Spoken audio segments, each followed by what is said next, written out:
আরে আরে, নাকটা এমন লম্বা হয়ে যাচ্ছে কেন? এমন সুন্দর মাছের আষ্টে গন্ধ আসছে কোত্থেকে? হে হে হে হে। তাই তো বলি, আমার নাকটা কেন লম্বা হয়ে যাচ্ছে।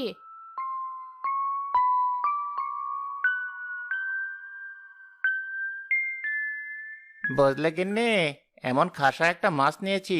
দেখবে, শ্বশুর মশাই দেখে খুব খুশি হবেন। কথা না বলে পা চালাও। শুনেছি এই গাছে নাকি এক শাকচুন্নি থাকে। মাছের গন্ধ পেলেই নাকি তার নাকটা লম্বা হয়ে যায়। কি যে বলো না গিন্নি, শাকচুন্নি বলে আবার কিছু আছে নাকি?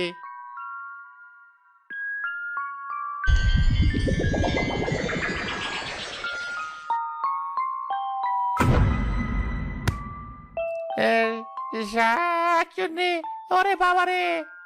হে হে হে হে হে। কি ভেবেছিস আমার নাকের সামনে দিয়ে মাছ নিয়ে যাবি আর আমি মোটেও টের পাবো না? ওরে বাবারে, পালাও পালাও! পালাতে চাইলে পালা, তোদের দিয়ে আমার কোনো কাজ নেই। আমার তো কাজে ইলিশ দিয়ে।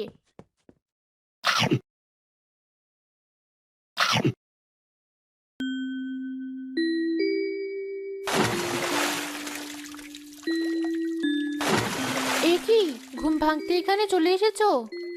কি করব বলো? সময় মতো মাছগুলোকে খেতে না দিলে ওরা বড় হবে কি করে? তাই বলে নিজে খাওয়া দাওয়া বন্ধ করে এগুলো করতে হবে? পরিশ্রম না করলে কি আর ভালো ফল পাবো গিন্নি? এত কথা না বলে যাও, তুমি নাস্তা তৈরি করো। সে তো আমার কখনই হয়ে গেছে। তুমি আর তোমার মেয়ে খেয়ে এবার আমায় উদ্ধার করো। বাবা, আমিও মাছকে খাবার দেব। হ্যাঁ মা, দিবি তো। এই নে। তোমরা বাপ মেয়ে সারাদিন এই মাছ নিয়েই পড়ে থাকো। আমার আর কি, সারাদিন সংসারের কাজ করি। একটু যে বাপের বাড়ি যাব সেই সুখও তো নেই কপালে। ও মা, সে কি কথা? বাপের বাড়ি যেতে আমি কি আর তোমাকে নিষেধ করেছি? যাও না, কদিন ঘুরে এসো। তা আমি যদি বেড়াতে যাই তাহলে তোমার ভাত রাখবে কি? ওই শেওড়া গাছের শাকচুন্নি? হাহ, হাহ, হাহ। কথাটা তো তুমি মন্দ বলনি। কদিন শাকচুনির হাতে খেতে পেলে মন্দ হতো না। কি বলিস মা? হা, হা, হা, হা। ঠিক বলেছো বাবা, কিন্তু আমিও তো যাবো নানু বাড়ি।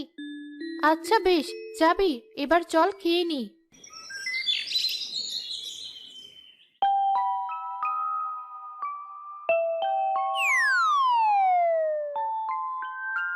তোরা আবার কি হলো? হঠাৎ এমন লম্বা হয়ে গেলি কেন? তার মানে আশেপাশে নিশ্চয়ই মাছ আছে।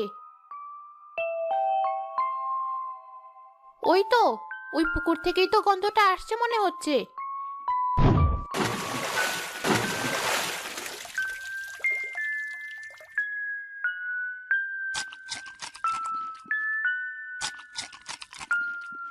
এতদিন হলো এই গ্রামে থাকি, অথচ মাছের ভরা এই পুকুরের কথা জানতেই পারিনি।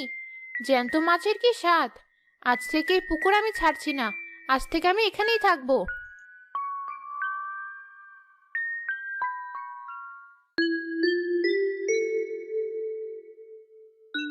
মনে আছে তো কি বলেছি? হ্যাঁ, সব মনে আছে। বাপের বাড়ি যাওয়ার জন্য দেখছি মন খুব উতলা হয়ে আছে।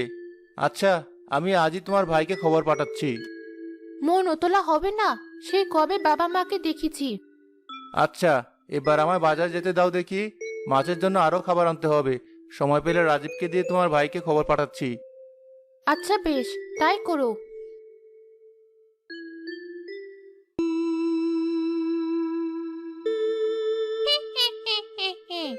খাওয়া খাওয়া, মাছকে আরো ভালো মন্দ খাইয়ে হৃষ্টপুষ্ট কর। তারপর তো ওগুলো আমার পেটেই যাবে।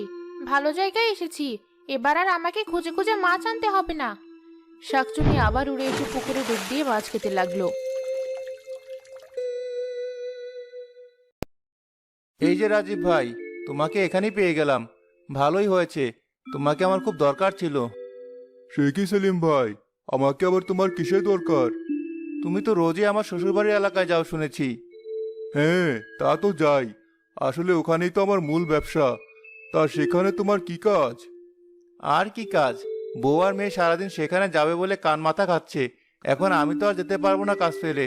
তাই বলছিলাম, তুমি যদি আমার শালাকে খবর পাঠাতে। ও, এই কাজ? তাই বলো। আমি আবার ভাবলাম কি না কি। তুমি একদম চিন্তা করো না, আমি কালই সজলকে বলবো এখানে এসে ভাবিদের নিয়ে যেতে। বড় উপকার করলে ভাই। মেয়েটারও স্কুল ছুটি পড়েছে, এবার তাহলে ওরা যেতে পারবে। আচ্ছা ভাই, এবার আমি তাহলে আসি।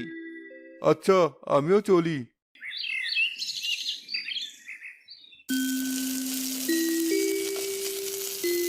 মা, কি সুন্দর মাছ ভাজার গন্ধ বেরিয়েছে মা। এত পাকনামো করতে হবে না, মাছ ভাজা খাবি সে কথা বললেই হয়। আমি আবার কি করলাম?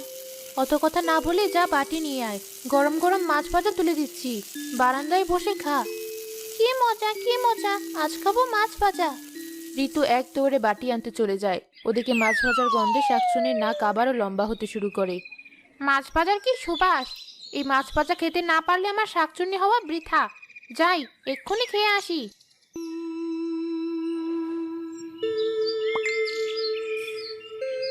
আমার শাকচুন্নি হওয়া বৃথা। যাই, এক্ষুনি খেয়ে আসি।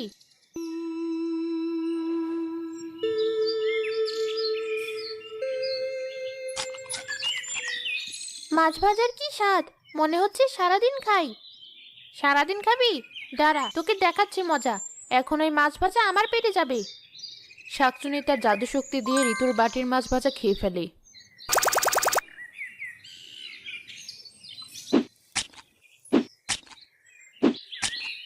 আরে, এ কি হচ্ছে? আমার মাছ ভাজা সব কোথায় গেল? তোর মাছ ভাজা সব আমার পেটে জ্বালান হয়েছে। মা! কিরে, এমন হাঁপাচ্ছিস কেন? কি হয়েছে? দেখো না মা, হঠাৎ করে আমার বাটির মাছ ভাজা সব ভ্যানিশ হয়ে গেল। ভ্যানিশ হয়েছে নাকি খেয়ে ফেলেছিস? না, বিশ্বাস করো, আমি সব মাছ ভাজা খাইনি। তুই খাসনি তো কে খেয়েছে? শাকচুন্নি। শোন ঋতু, খেতে চাইলে আরো মাছ ভাজা আমি তোকে দিচ্ছি, তাই বলে মিথ্যে কথা মোটেও বলবি না। না মা, বিশ্বাস করো, আমি খাইনি। হয়েছে, আর নাটক করতে হবে না। বাটিটা এদিকে দে, আমি আরো কিছু মাছ ভাজা দিচ্ছি। তবে এই শেষবার, এখন পেট ভরে মাছ ভাজা খেলে দুপুরে আবার ভাত খেতে চাইবি না। কিন্তু মা। এই নে, এগুলো নিয়ে বারান্দায় বসে খা, আর কোনো নাটক যেন আমি না দেখি। তোর মা তো আমার কথা বিশ্বাসই করছে না। কি আর করার, যাই, এগুলোই খাই। ঋতু আবারও বারান্দায় মাছ ভাজা খেতে বসতেই শাকচুনি আবার দেখে ফেলে। আরো মাছ ভাজা? দেখ আবার কি করে তোর বাটি ফাঁকা করি।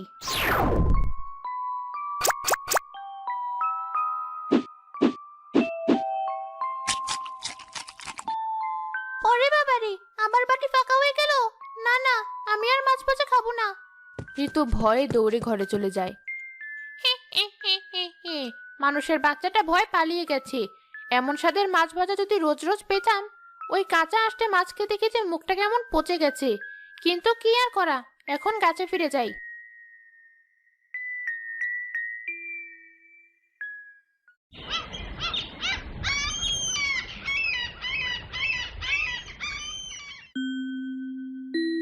কোথায় আমার বাগ্নে? মা ঋতু, কোথায় গেলি মা? মামা, তুমি? হ্যাঁ মা, তোদের নিতে এলাম। তা তোর মা কোথায়? সত্যি তুমি আমাকে নিতে এসেছো মামা? তুমি বসো, আমি এক্ষুনি মাকে ডেকে আনছি। মা, মা তাড়াতাড়ি চলো, মামা এসেছে। সে কি, তোর মামা এসেছে? হ্যাঁ মা, মামা নাকি আমাদের নিতে এসেছে। কই, চল তো দেখি। সজল, কেমন আছিস ভাই? আমি তো ভালো আছি আপা, তুমি কেমন আছো? আর দোলাভাই কোথায়?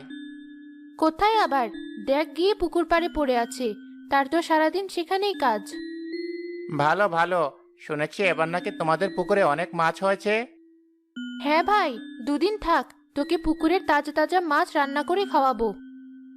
না আপা, এখন আর সময় নেই হাতে, কাজের খুব চাপ। তোমরা আজই তৈরি হয়ে নাও, আজ বিকেলে রওনা হব। সে কি, এখন এসে আবার বিকেলেই রওনা হবি? হ্যাঁ আপা, তাছাড়া উপায় নেই। যাই, আমি একবার দোলাভাইয়ের সাথে দেখা করে আসি। আরে সজল যে, তা কখন এলে? এই তো দোলাভাই, একটু আগে এসেছি। আপনি তো আর বাড়িতে নেই, তাই আমি এখানে চলে এলাম। ভালো করেছো। আমার কি আর বাড়ি বসে খুশগল্প করার সময় আছে বলো? পুকুরে এখন অনেক কাজ, এখন সময় না দিলে ভালো মাছ পাবো কি করে? তা আপনি ঠিকই বলেছেন। এবার বলুন, আমাদের বাড়িতে কবে যাবেন? যাবো ভাই, যাবো। এবার মাছ তোলার সময় হলে মাছ নিয়ে তবেই যাব। তুমি বরং এখন তোমার বোন আর বাগনিকে নিয়ে যাও।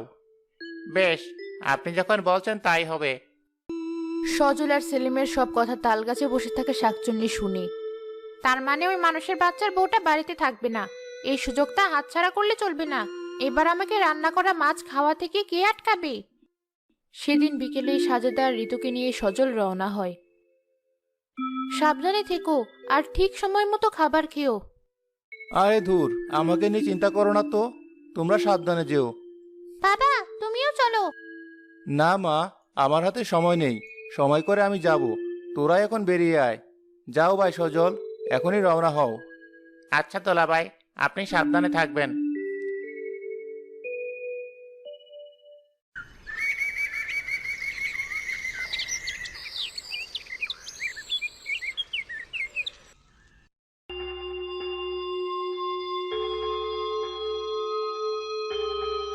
এখন এই বাড়িতে আর কেউ নেই, এবার আমি হব এই বাড়ির গিন্নি।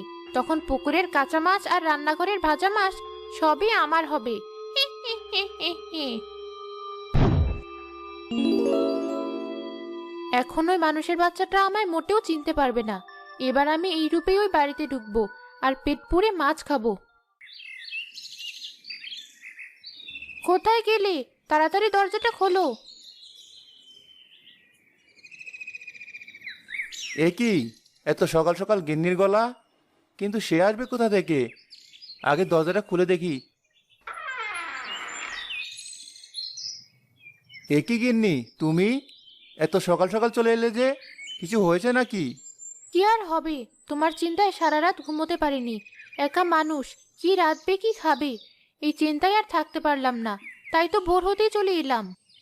সে কি? আর ঋতু, সে কোথায়?